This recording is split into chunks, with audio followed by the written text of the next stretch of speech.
Assalamualaikum warahmatullahi wabarakatuh.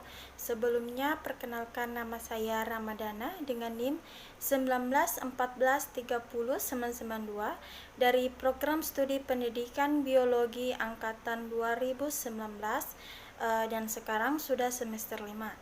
Nah, adapun tujuan dari pembuatan video saya kali ini yakni untuk memenuhi tugas saya pada mata kuliah morfologi tumbuhan, yang dimana merupakan tugas kedua yang diampu oleh Ibu dosen Maretik SP MSI. Nah, adapun di sini saya akan membahas mengenai klasifikasi batang. Jadi, langsung saja.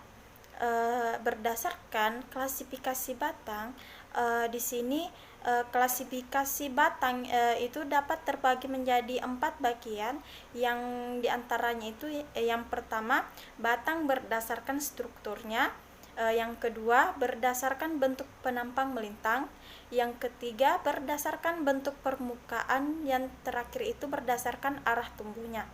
Nah, langsung saja, yang pertama itu ada batang berdasarkan strukturnya, di mana batang berdasarkan strukturnya sendiri ini terbagi lagi menjadi 2 bagian, yaitu tumbuhan dengan berbatang jelas dan tumbuhan tidak berbatang jelas.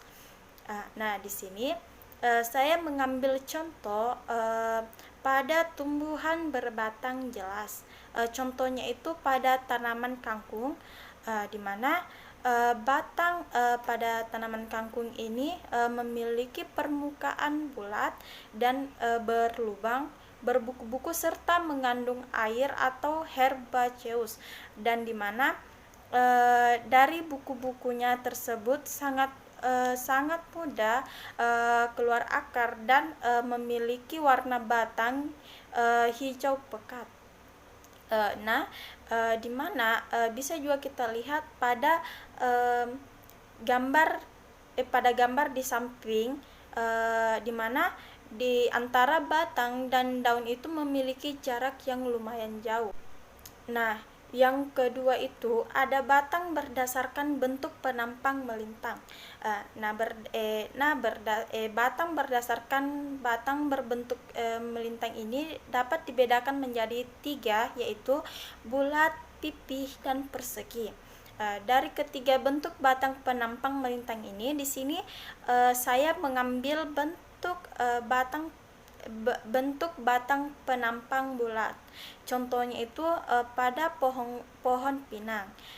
Bentuk pada batang pinang ini bulat dan lurus dengan ketinggian antara 20 sampai 30 meter dan berdiameter antara 25 sampai 30 cm, dan di mana batang pada pinang ini memiliki ruas-ruas bekas daun atau monodus yang jelas dengan jarak berkisaran antara 15 sampai 20 cm setiap rusuknya, dan dapat kita lihat pada gambar di samping ini.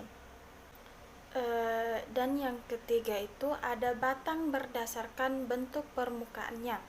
Di sini batang berdasarkan bentuk permukaannya itu merupakan bagian terluar pada batang tersebut, yang dimana menutupi keseluruhan permukaannya.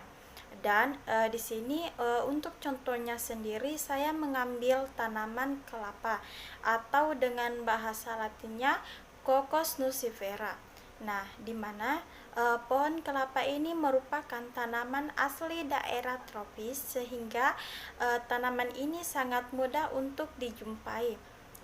Nah, batang pada pohon kelapa ini berbentuk kayu dengan rongga seperti serabut, di mana batang pada kelapa ini mampu tumbuh hingga mencapai ketinggian 2 meter secara tegak, dan dapat juga kita lihat pada gambar di samping ini. Nah, yang terakhir atau yang keempat ini, di sini ada batang berdasarkan arah tumbuhnya. Berdasarkan arah tumbuhnya, batang sendiri terdapat terdapat beberapa jenisnya, seperti ada yang tumbuhnya tegak lurus, menggantung, berbaring, dan lain sebagainya. Namun pada video saya kali ini di sini saya mengambil contoh tanaman dengan arah tumbuhnya menggantung. Nah, dapat kita temui pada tanaman salur seperti yang terdapat pada gambar di samping. Nah, mungkin hanya itu yang dapat saya jelaskan pada video saya kali ini. Lebih dan kurangnya mohon dimaafkan. Wabillahi taufiq wal hidayah. Wassalamualaikum warahmatullahi wabarakatuh.